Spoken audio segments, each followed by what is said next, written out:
Welcome to the Schmidt List, the podcast for people dedicated to managing successful projects, developing impactful products, and building engaged teams. And now, here's your host, Kurt Schmidt.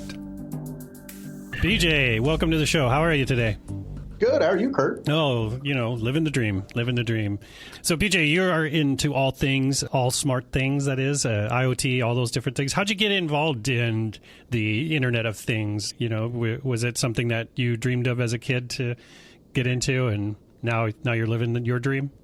Oh, yeah, I guess. Actually, when I was really little, I mean, smart things weren't really a thing, right? Sure. Because, I'm in my early 30s, very early 30s, and so, 80s, 90s, that wasn't a thing. But when I hit, I guess before I started college, I was going to be a musician. I went and started as a jazz studies major at Ohio State. Nice. But, you have to be able to feed a family. So I did computer science, too, as kind of a backup plan. Okay. Ended up loving the computer science and dropping the music relatively quick. And about halfway through my undergraduate degree, I also started my master's degree early through a pretty standard bachelor's master's program that they have. It's called the BSMS program at Ohio State. And I was approached by a couple rich dudes. They're not really that old. I guess they're old now. They'd like to hear that. And they wanted to do something in smart energy. And at the time, I was at the Center for Automotive Research, where actually I am now today. But they came through, wanted to do something in electric vehicles because that was the big thing at the time. And I was, 19 years old. And, I'd like any arrogant and no experience 19-year-old, I talked a real good game, knew nothing. And they thought that I was a catch, I guess. Yeah, the whiz kid. The whiz kid, I guess. I convinced them of that. And they gave me some equity and gave me a budget to lead a technology team. And we ended up, over the next couple of years, developing products within the Belkin Wemo line. And if you know the Belkin Wemo, you can buy them on Amazon. Working with their technology team, and then the GE watch station, the electric vehicle charging. We developed some intellectual property in different things on how the electric grid interacted with the electric vehicle charging. And then I sold my equity in that company in 2011. And since then, I took about 3 months off and realized, early retirement wasn't my thing at 22, and got into consulting. I went back to Ohio State, where I became a researcher, and I'm a principal investigator, where I do research right now in machine learning and artificial intelligence, blockchain, and IoT. Pick your buzzword. Right. And so that's kind of how I got into it. I've always really loved the interaction between humans and things, humans and technology. And so a lot of people, you'll hear about user experience and user interface and those types of things, but I'm a technology guy, I'm a geek. And so I really I'm one of those guys that gets a rush when that light goes on and you've implemented something on a little circuit board. Mm-hmm. Still get that rush, even today, if I'm doing a new little project or something, because I have a really serious addiction. That addiction is coding. And so I'm still, coding all the time, programming and coding and all that kind of stuff. And every time that light goes on or something happens on a screen, and I made that happen through an interface or an API, application program interface, I just get that rush. Mm-hmm. That adrenaline, and it's a really cool feeling. So there's something in me that drives that. So anyways, that's how I kind of got into it. And since then, I've done things in smart refrigerators, really expensive smart refrigerators, things in boats. We did Nauticon. If you own a boat and you want your boat to be connected, go and buy Nauticon. And we developed that system and a number of other things, and then also not even connected things, because everything is actually connected. Even an app you could claim as a connected product. Sure. And through that whole experience, did things like grocery retail, food forest, and different applications like that. So, anyways, that's kind of how I got into it. It's really just still getting that rush when you see that light go on. Well, and I can imagine in the early days, I mean, this was, I feel like just in the last few years is where people are starting to get the idea. I mean, people have been talking about smart homes since the 60s or 50s, right? So, but now it's just starting to gain steam with, Philips and some of these other bigger brands, and Amazon, obviously, and Google, and all these people starting to put more and more of their their chips into it, right? I mean, do you think that, where do you see a bigger opportunity? Is it in business? Is it with consumers? Is it both? Where are things heading right now in terms of, the IoT space? That's a really great question. I don't think we figured it out yet, honestly. And the thing that makes IoT so hard, at first you approach IoT and it's like, developing a little thing that turns on a light or opens your garage door, right, or whatever. Like, how hard could that be, right? Well, having been involved in lots of both startup to enterprise level Fortune 500 type implementations with IoT, the IoT part is really hard because, one, trying to determine just getting the full stack, what we call full stack. So the talent to be able to, do the cloud implementation, the security, which we'll get into, I'm sure, in this discussion, which is a whole deal. Oh, yeah. All the way down to the embedded, how the bits and bytes work on your embedded device, what the costs are associated with it. And that's just the technical part. And then you have to, actually come up with an ROI on the business part. And that return of investment is really tough sometimes to really justify. And that's what I think a lot of businesses struggle with is, one, everyone's doing IoT. It's a buzzword. And it does in the future, if you have an outlook from a business perspective with the analytics and the predictive analytics and the machine learning and all the opportunity, there's a huge opportunity there. But in order to do that, you need that data first, and you need clean data. And that's one of the challenges, of course, with IoT is that activation energy is just so high to even get a proof of concept. And it's so difficult. So to answer your question about where is IoT going, what we still need to do, I think, is develop tool sets and things that make that activation energy lower. And, it's moving in the right direction. We have Google Core IoT. We have AWS IoT, mm-hmm. Azure IoT, which is one of the newer kids to the block. And so some of the newer technologies in that, they still have a ways to go with. And then you have, other kind of runners in it. My company, iottery.io, has developed a kind of managed cloud service for IoT. And so you're starting to see kind of roll-ups and different kind of accessibility platforms that are existing from a technology standpoint.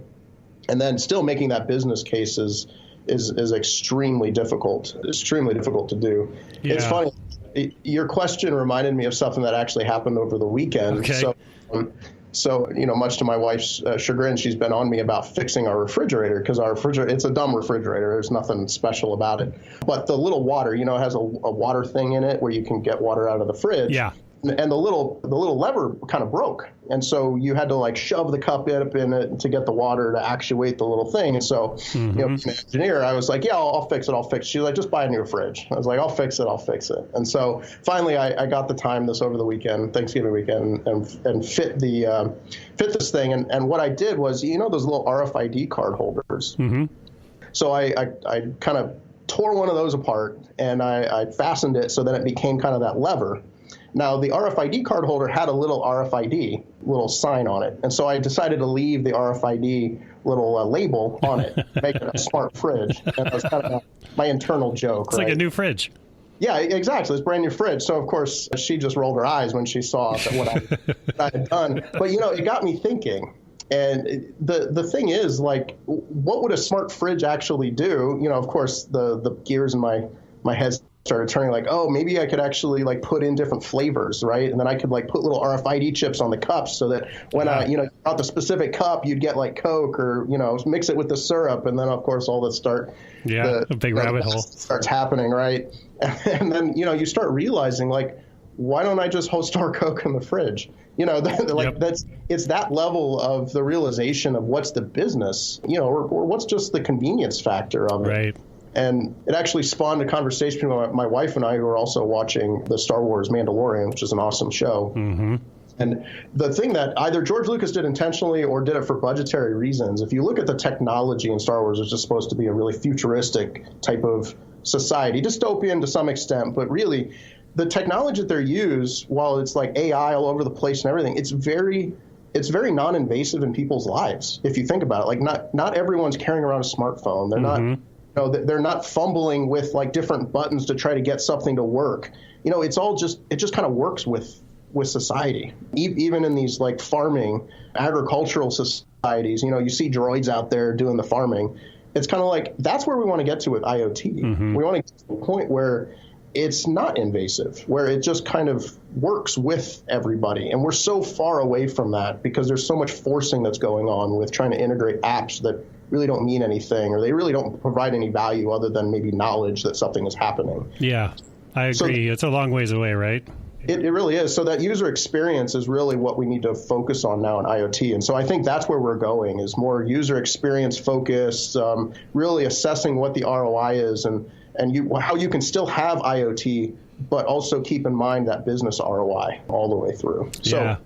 That makes sense. I think that, I've got so many places to go with this. Speaking of, over the weekend, I was having a conversation with a family friend who's a truck driver, and he's a little nervous about these new Tesla trucks and things. And I'm telling him, like, this is going to be a long ways away before your job is at risk. I mean, while it looks fancy and all this stuff, the sheer scale of the implementation, to your point, right, is massive, right? It's going to take a very long time. It's really cool and neat to see, kind of get a glimpse of the future.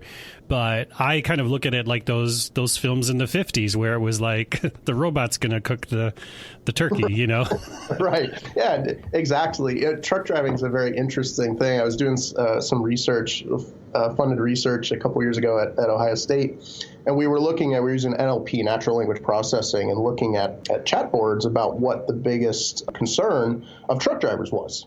And you can't really ask truck drivers what their concerns are directly in interview because, one, they're definitely an interesting demographic and population to talk to, but they're not, just like any survey, they're not going to give you a straight answer.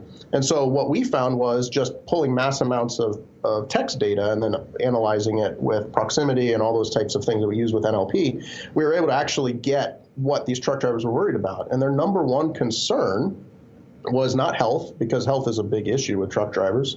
They think they're perfectly healthy because they're constantly moving, just not necessarily, physically. But the thing that was an interesting, which I guess you probably could have guessed, was privacy. They were concerned about their privacy because another project that I did with IoT with a very large trucking company was to look at non-invasive sensing techniques inside the cabin. And so you get these long-haul truck drivers. The idea was, hey, is there a way that when they get in the cabin, we can assess health? And it wasn't necessarily like what you think of as Fitbit, like how many steps did you get in? It was more of long-term trends. So waiting in the seat. One of the biggest killers of truck drivers is congenital heart failure. And so one of the things that we could tell was by putting simple weight sensors in the seat was over 6 months, if the weight of the driver just went off the rails and you had a 60-pound weight gain, well, that was an indicator of congenital heart failure. Mm-hmm.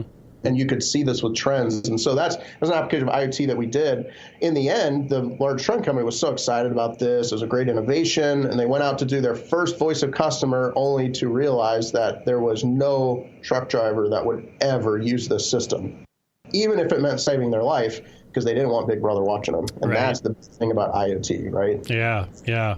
Again, it's like there's so many sensors and things already, and everything from refrigeration trucks to all these different things, that it probably feels a bit cramped as it is for them already, right? Oh yeah, and the thing is, I mean, that whole privacy and security thing, and I'll separate those two concepts very distinctly, because privacy is not security and security is not privacy. The big thing about privacy is what kind of information am I letting on, and can that information be connected? And then the security part of it is, if someone maliciously gets into that stream of data, can they do something with it, right? And I think a lot of people are really focused. You were asking, like, what is the trajectory for IoT? And security is a very large part of that. Sure. And that security piece, everyone is focusing on. And a lot of the security can be solved with privacy, actually, with a higher focus on privacy. Amazon's really getting in hot water, in my opinion, in their IoT strategy. Not that their technology is not great, because it is. It's now they're pretty invasive. Mm-hmm. And connecting the dots on things from a privacy standpoint, that if they have one breach, it's really, really going to be really, really bad, because it's so easy to connect the dots on somebody. Yeah. So if you think about it, now they have that camera, they have the Echo Dot, they got the audio, they've got all of that stuff. They're doing the key thing too, where they'll open your garage door and put your packages in. Yeah, the ring. I mean, it's just so invasive and it's so convenient. I mean, I don't know if you have an Amazon Alexa, but I know I do. My 2-year-old loves to, yell at us to then tell Alexa to play Wheels on the Bus. Mm-hmm. But I mean, in some sense, it's like it's an amazing kind of invasion into privacy, but it's privacy for convenience. We're willing to give that up, and that's an IoT thing that is going to be probably one of the hardest things to overcome. And it's not a technical challenge. It's a communication articulation problem of what the terms are. How are we using your data? When are we going to use your data? And how do you even explain that to a non-technical person? That's a very difficult problem. And how do you do it in such a way that it's succinct and concise so you're not reading an end user license agreement, which I'm sure we all read, right? When we accept the product. So it's all of those things. So, and then of course security, which will always be there, and operational cybersecurity, which is something I've been involved with from the beginning, it's there. We have techniques, we have strategies. Trying to break encryption's very difficult, but it's more of how do you relate that to the privacy and make sure that those things play off of each other in positive ways. I think that's where IoT needs to go, along with how do you integrate it more deeply into a lifestyle to where it's not invasive. Yeah, that makes sense. So from a business perspective, I think something I've experienced, especially in the last 10 years, is a lot of companies fighting over the idea of build versus buy, especially when it comes to new technology, right? So I'm a larger corporation. I could hire 600 engineers and build my own platform, or I could go and partner with somebody and have them, but then now I'm going to risk them getting a hold of all my data, or to your point, the possible security risks, right? But there's also security risks if I build it myself and I don't build it correctly, all those different things. How do you coach people on that build versus buy side when it comes to the IoT space? Yeah, that's a very personal question for the business because, culturally it needs to line up. So my big thing is I don't like to reinvent the wheel on anything. I like to stand on shoulders of giants, as we all should. But there is a point at which in an IoT application that you can't just pull something off the shelf. And that's the way it is with every IoT application. So there's going to be some level of customization. And so my company, Technicity, a development company, a connected product company, we call it, we've worked with the large Fortune 1000, Fortune 500 companies, and it's we work with them in a partnership. We don't necessarily work with them as clients, and you have to do that because, just because a company goes in and there's a number actually in your neck of the woods in Minnesota that'll go in and say, hey, we'll be everything to everybody, and we got a product right off the shelf for you. It's perfect. Look at our devices and look at all this kind of stuff. And there's a few others. Particle.io is a good company that has a product. But, at some point, if you buy all that off the shelf, you're going to have to customize. And so the question is, do you outsource the customization or do you insource the customization?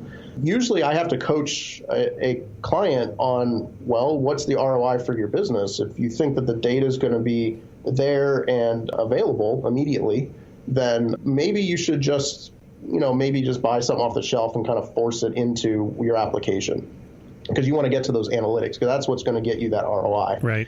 But if you're looking for a really good custom user experience where it's more about your brand and your product and the experience of how your stakeholders, not just B2C, right, business to consumer, but how your stakeholders, maybe your big enterprise clients that are using dashboards. Like if you're really focused on that customer service, customer experience, then you're going to have to customize it. And so that's really where Technicity comes in, my company, to where we'll take off the shelf components, whether it's Google Cloud, Core IoT, good relationship with Google there, with Amazon IoT or Azure IoT as of recently. We've done stuff on all three of the big platforms. If we'll get you there most of the way, or use our own iOttery. And then what we do is we spend our time really doing voice of customer and doing those strategies of that custom, that last 5%, which always costs the most. Yeah. You spend the most time on. And you do that last 5%. We'll partner with different design firms and all of those different things to really bring in a lot of variety to the creative experience that is so important to that UI user experience, and really pull that through. And I would argue that, every single IoT project, whether you think it's purely B2B, that user experience is so critical to the success of your product. It really is, and you have to spend a lot of time, and unfortunately that costs a lot of money to get really top-notch talent to do that. And so really the question is not whether or not you're going to insource or outsource, but where do you draw that line? Right, because, and I say this to people we work with as well, is that, you're not really competing with your competitors anymore. You're competing with the experience that Amazon and SmartThings and Philips Hue and all those things are providing now. It isn't just, the people across the street you're shaking your fist at, right? It's people have an expectation of experience right now. Well, and one thing that I always like to, because we've done this for a number of years now, one of the things that a lot of people get into, a lot of enterprise people get into in the beginning is while they might sign us up or sign someone else up, they may not have a long-term plan. And as a small boutique shop like we are, this is the age-old problem. Who's going to maintain it? Is the outsourced company that I'm hiring just going to charge me an arm and a leg in 2 years because I don't want this anymore? But we're so ingrained, and they are the only ones who know how to operate this thing, that we have to charge them. We have to pay them whatever they're charging. Well, that was my next point, which is I can imagine those conversations are, okay, you're a car manufacturer. Are you ready to become an IoT company now? Right. Right. Yeah. Because that's what if you build this platform, you're going to need a chief IoT officer or something at some point to keep driving these things forward. And I think that's the conversation people aren't having. They're looking at the nice shiny thing about let's build this crazy platform, but not, necessarily the transformation that it's going to do to the business, right? Right. And how you maintain it. I mean, that's the big thing is, frankly, building an IoT system while the activation energy is high, getting there is actually relatively low cost compared to the gorilla, the 800-pound gorilla in the room, or the elephant, and that is the maintenance of it. Right. The total cost of ownership, as we like to call it here.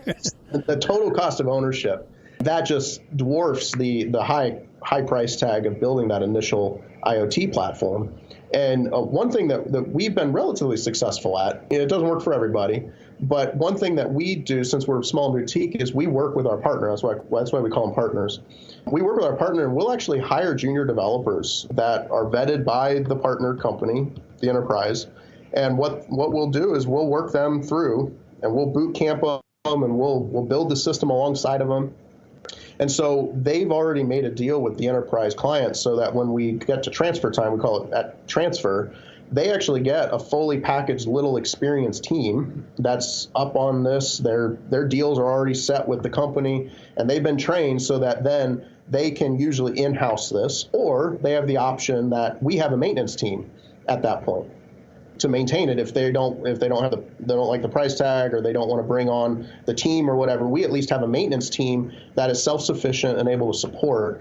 And it works about half the time. It really depends on the culture of the company and how partnership is. And I can't say it's how committed they are. Right? Yeah.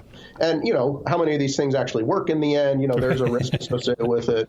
We have had our success rates with that, and it's been pretty good, actually. And so that's one way that I say, to work with partners. If you're developing IoT or trying to buy an IoT platform from a vendor, is what's your maintenance strategy, and can I get a maintenance team out of you? Because I'm not an IoT company and will not be an IoT company, but I want to be able to control it at some point. And so how do you answer that? Yeah. And if you're going to an IBM, if you're going to an AWS consultant, if you're going to, a Google consultant, they'll be like, oh, well, we're big. We have these are our set rates. And it's like, okay, great. Can you guarantee that the people I'm going to have in 2 years when we're ready are the same people, that you're not just going to take the good ones and then morph, some junior guys in to maintain it? Because any system that's not growing is dying, right? So you constantly have to be doing that. So that's one of the challenges that we've been, like I said, somewhat successful with. That's really cool. So I want to switch gears back to the consumer side of things for the last part of our talk today. One of the things that I hear a number of people talking about, which is interesting because more and more people are, buying homes that have smart things in them already, either installed by the previous owner or maybe it comes with the house. I see it happening more and more these days, and I think the security and the privacy concerns there are really strong, right? Because it's your home, right? I mean, I know of one person who, moved into a smart home and wanted to tear all the things out and replace them all with their things just because they didn't know where these things connected to and how they connected and who had access to them, right? And the consumer side, do you see those concerns growing over time, or do you see things getting better? Because there's so many different organizations out there. There's things from locks, appliances, beds, gardening, smart lights, smart pet stuff, right? And wearables and all that stuff. Like, what should I be as a consumer? What should I be looking out for to keep myself protected? Yeah, I mean, it really comes down to if you trust the organization that you're buying from. Just like age old, even before, machine to machine was a thing back in the 90s. Do you trust Amazon when you buy your ring? Do you feel like they have your privacy, your privacy in mind? Same thing with Google. Do you trust Google? That's the age old question. Do you trust Facebook? The big guys, because one thing's for certain. As we go down this path, you're going to just start seeing a unification of these things. And while we might today see so many different options with the Philips Hue and all of these different products with brands, they'll eventually unify into one, just like the internet has essentially become Google, right? And, e-commerce has essentially become Amazon. Mm-hmm. So you're going to see whether it's through acquisition, through attrition, something along those lines, you're going to see some unification. So you can choose pick your horse and ride it. But in the end, it comes down to trusting the organization that you're looking at buying from. And, like the Google Nest is an interesting case. You mentioned just a few minutes ago about the person wanting to tear everything out because they didn't know where it had been. Right. That's a really real thing, because even Google hadn't figured out or had maybe not thought through, or just actually they probably thought through, they just didn't implement, the transfer. And so when you move, that Google Nest is still there, and you hear these horror stories of someone, the previous owner still controlling the home's temperature or seeing the camera on the Google Nest. Right. And there's story after story of this. So I get it. I mean, it's just such a hard problem to cover all of those different strategies. But it really comes down to, do you trust and doing your homework on things? And it's, we're all strapped for time. Yeah. The question is, how much time do I spend trying to figure out? And for every good story, there's a horror story. So who do I trust, and what do I do? Honestly, I don't have a good answer. My answer is just don't put smart home stuff in my house. That's what I do, unless I build it. So yeah, unless you built it yourself. Exactly. So that's kind of what my motto is. But I'm also kind of a weird dude in that respect. I don't think we live in a Machiavellian society where everyone's out to get you. We're not there yet, if we'll ever get there. Yeah. But it really just comes down to who you trust. And also just be considerate of what information you're giving. Every time you enter information into an input box on an app, think about, where could that information go? Or what information, is my name being connected with something? Or, Amazon has a cool feature where if you sign up with your Alexa or your Dot or your Echo, what they'll do is they'll say, do you want me to save this Wi-Fi, user SSID and password, and use it on your other devices? And what that means is that you're shipping your home Wi-Fi credentials up to Amazon so they can share it with other devices. So it's a convenience thing. So just think about, how things are working. And you don't have to be a technical person. Just spend that extra 5 seconds to be like, okay, wait, how does this system work? Right. It's really about system think. And how do these things work together? How do they talk? And what kind of information am I sharing? And how could that eventually come back to haunt me one day? Right. And that's a difficult question to ask. But, it really comes down, and how much are you willing to let go for your privacy and convenience? The big thing is convenience. If you're one that it's like, what are they going to do with it? It's not like I'm breaking any laws, and I'm really a nobody. So, who cares? Yeah, you're probably okay. But, if you end up getting famous like Kurt Schmidt on his podcast, you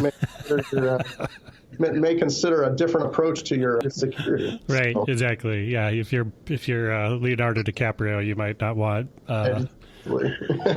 Alexas in every room, right? Yeah, no, it makes sense. Yeah, and I think it's a really, like you said, I think it's a really exciting time. I think, I've just, especially because at the time we're recording this is right after Black Friday, and there's so many, voice assistant and apps and devices and all these different things that are being, pushed out for, $10 on Amazon, and smart plugs and things, it's, and people, I see it, people are scooping them up, and and there's a lot of convenience there, like you said, but while it might be cheap, what's the total cost of ownership, I guess, back to what we were talking about. Privacy, and when it comes right down to it, it's you're selling, if you're buying a device, an directly internet connected device for $10, what you're doing is you're subsidizing that device with your buying potential for an Amazon perspective, your buying potential on their e-commerce platform, or your data that they're selling. It really comes down to those two things. And it's like, if you're buying something you feel is just too good to be true, it always is too good to be true. Right. So you always just got to think about it. If it's, for Amazon, you may say, that's not a big deal, right? I mean, they assume that I'm going to buy an Amazon Prime membership for $117 a year or whatever it is, and I'll probably buy more on Amazon platform. So they're making it up there. It's like, all right, cool. I'm willing to accept that. But is Amazon also selling your data? I don't know. That's the question. And that's why, GDPR and those types of privacy laws they don't do everything, and the new California that's come out, we need more of that so that people are at least told what their data is going to be used for. I'm not saying that we need to remove I build these products too. More information helps me make a better product. Doesn't mean I'm going to be bad with the information, Sure. But I want as much information as possible. And we just need to follow some guidelines to let people know in a very non-technical, a very concise and easy, accessible way how their data is being used so they can make a better decision about whether or not they want to buy the product and use the product. I think that's great. Well, BJ, I want to thank you so much for joining me on the show today. I really enjoyed learning from you and just all the great stories you have about working in the space that you're working in. So if I want to find out more about BJ and his companies, where should I go? Where can I check it out? Yeah, you can go to technicity.io, technicity.io. That's my connected product company. That's the company that will build connected products, mobile, stationary, kitchen appliances, electric utility grid, which is where I came from, and with a focus of machine learning and artificial intelligence for predictive analytics. And then if you want to just do your own IoT with a managed service, we developed a platform called iotery.io, IoTery.io. So if you're technically, I don't know, savvy, technically savvy, if at iotery.io, if you're technically savvy, you can go check that out and deploy your IoT network in 15 minutes. That's our claim, with a Raspberry Pi. And then some of the other startups that I've been spending a lot of money on, which is always fun, like foodforest.app. It's grocery retail, free delivery, and a few others. HealthQRS, it's a healthcare pricing transparency platform. And of course, any of my research at The Ohio State University Center for Automotive Research, where we do a lot of autonomous vehicle development and IoT. That's always fun stuff. And you can always check me out on LinkedIn at BJ Yurkovich. Awesome. Well, thanks again, BJ. I really appreciate you taking the time. Thanks, Kurt. It's been fun.